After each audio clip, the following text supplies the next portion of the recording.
Estamos hoy a 539 días desde el 7 de octubre y existen muchos sentimientos encontrados. La verdad es que Israel se vio desde el centro, Jerusalén, el norte hoy en la mañana, algunas poblaciones que estuvieron por algunos minutos en los lugares seguros por alarmas de misiles que fueron lanzados en algunas ocasiones desde Yemen. Ninguno entró al espacio aéreo de Israel, ningún misil. Por otro lado, tenemos misiles que fueron lanzados desde la Franja de Gaza y hoy en la mañana desde el Líbano. Parece de un grupo que no es Hezbollah, de un grupo armado afín a Hamas en el sur del Líbano. Han pasado ya 539 días desde el 7 de octubre y empieza un sentimiento de incertidumbre en el que en la reflexión es por esos 59 secuestrados que siguen aún en la Franja de Gaza, muchos días ya entre vivos y muertos. Y la pregunta es, ¿qué es lo que puede hacer que esto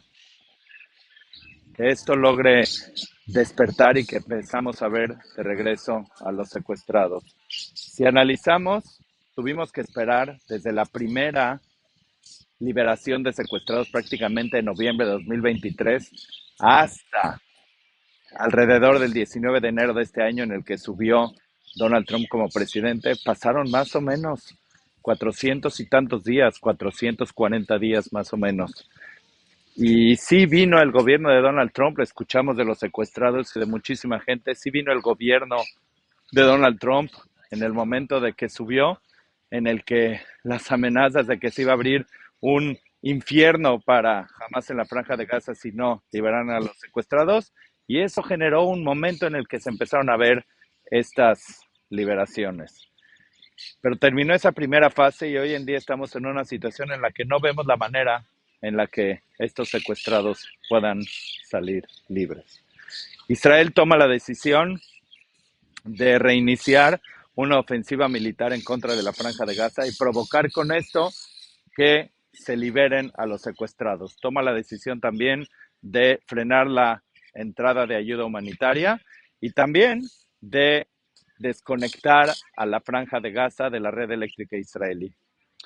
Te platico que algunos grupos fueron ante la Suprema Corte de Justicia de Israel a decir que es ilegal que Israel frene la entrada de ayuda humanitaria a la Franja de Gaza. La Suprema Corte de Justicia de Israel el día de ayer estableció de manera prácticamente unánime que los jueces de la Suprema Corte de Justicia de Israel dijeron que la decisión del gobierno israelí de frenar la entrada de ayuda humanitaria es una decisión apegada a la ley internacional y que por las condiciones en las que se encuentra hoy en día la Franja de Gaza no hay ningún problema en frenar esa ayuda humanitaria. Y te pregunto, la verdad es que tienen suficiente comida material en la Franja de Gaza hoy en día, lo que hace que esto prácticamente preguntamos si está teniendo efecto o no está teniendo efecto. Entonces vienen otras decisiones y decir, ¿cómo hago? Ya no es que Donald Trump puede agarrar un día en la mañana y decir, si no liberan secuestrados, pues se abren las puertas del infierno. Las puertas del infierno para la Franja de Gaza ya se están abriendo, ya se abrieron. ¿Qué es lo que va a suceder? Entonces vienen algunas ideas adicionales para provocar que esto se dé.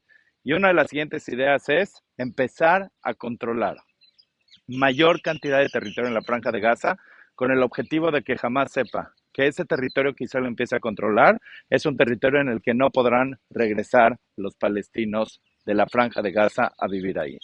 Estamos hablando de un territorio, la Franja de Gaza en total, de más o menos 350 kilómetros cuadrados.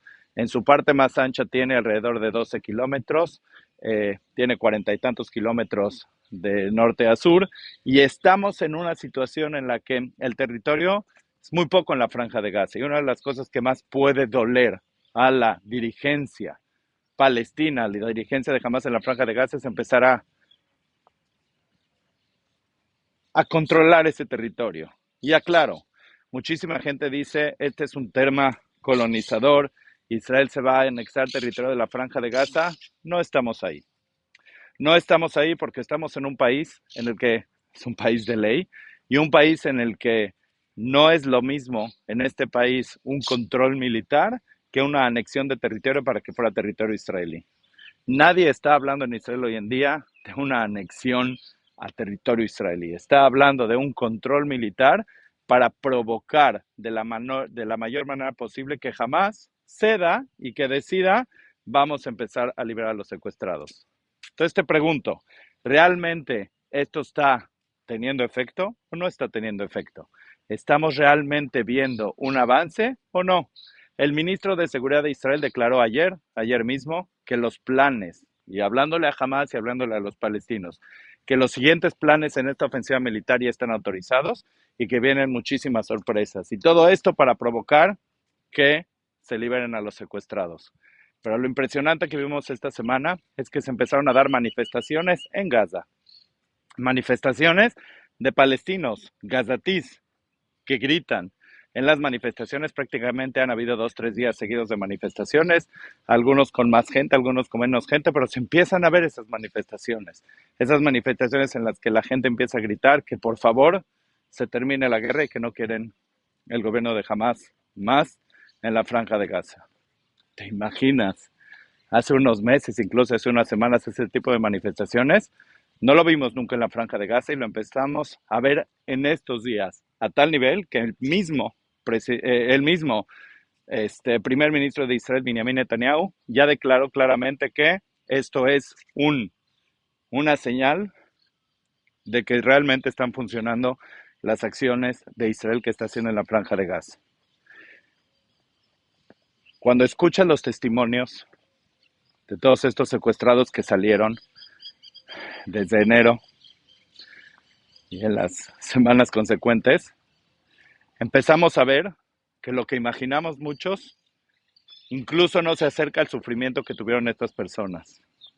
Algunos secuestrados han decidido hablar sobre su propia vida, sobre sus compañeros amigos, hermanos que aún siguen ahí.